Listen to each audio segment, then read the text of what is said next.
Good afternoon. I'm so sorry I can't be here in your class today, but I'm hoping we can all stay on the same page in terms of instruction. For today's lesson on forms of energy, the first thing I need you to do is get out your unit organizer and copy down what's in slot 8 and 9. You should pause the video and write these things down. On the note sheet that looks like this, you're going to put a number 8 in the upper right-hand corner.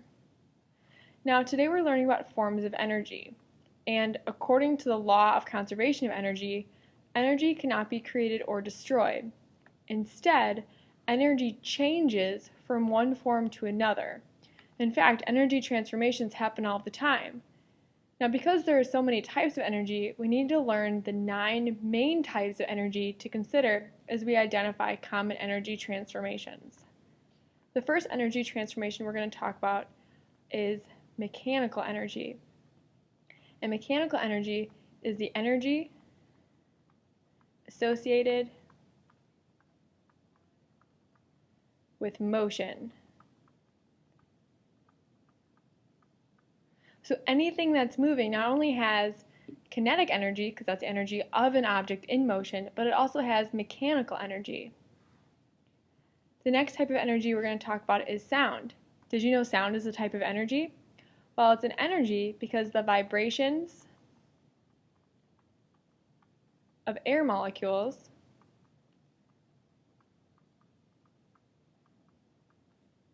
that carry the energy of a disturbance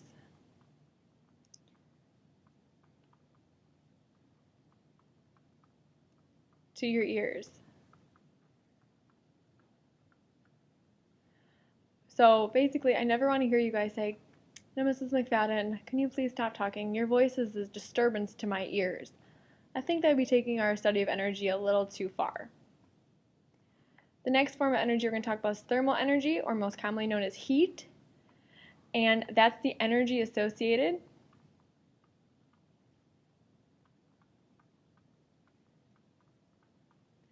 with the internal motion of particles. Now we can actually measure the motion of those microscopic particles. In fact, if they're going really fast, that means the object's going to be hot. And if they're going really slow, that means the object is cold. And if they're stopped, that means we're at absolute zero or 0 Kelvin, which we talked about earlier this semester when we talked about the 3 temperature scales. The next form of energy is radiant energy, or more commonly known as light.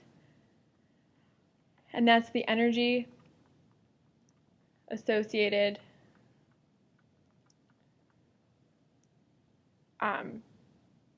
with waves. And those waves can carry different amounts of energy.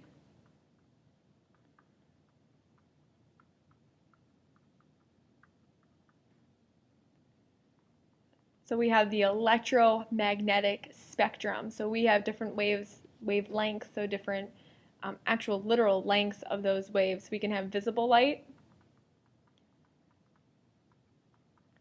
X-rays, and radio waves are just a few examples of parts of the electromagnetic scale. The next form of energy is electrical energy, and that's the energy associated. We really like that term, energy associated, with the movement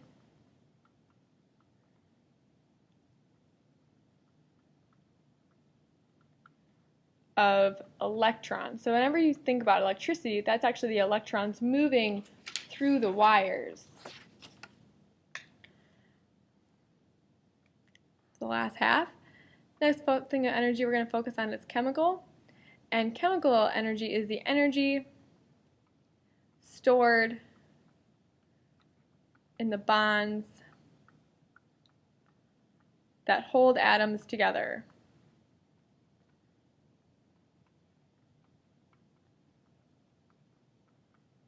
Now we talked a little bit about chemical potential energy, which is the energy found in food.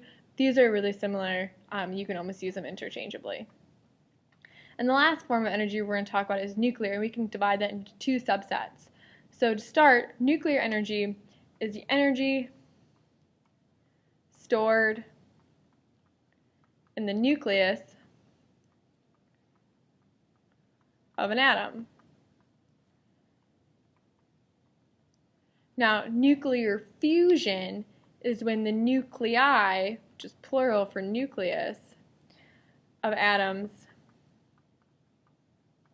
combine and create a new substance.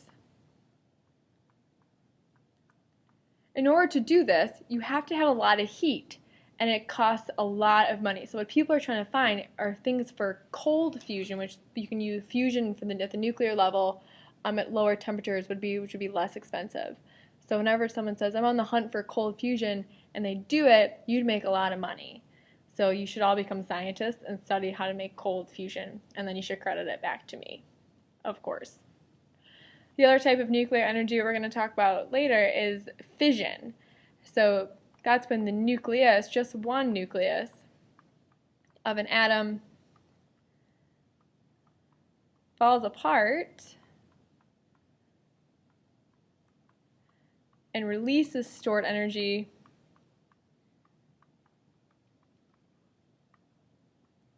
most likely as heat.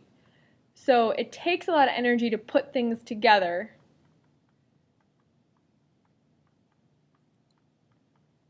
In the form of heat. So that reaction would become cold on the outside. That would be an endothermic reaction.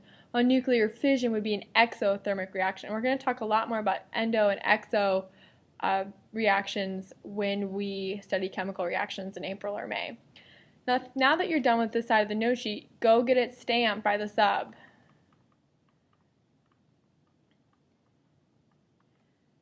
So pause the video, go get your page stamped, and come back so we can continue the next part. On the back side of the sheet, there are energy changes and transformation examples. So I'm going to walk you through these first three, and then you're going to do the last six either on your own or with a table partner, and you can check your answers up in the front with the sub today.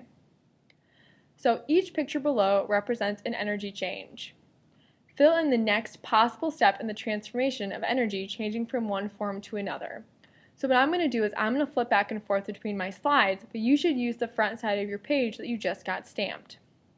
So our first example is a light bulb, and we start with electrical energy.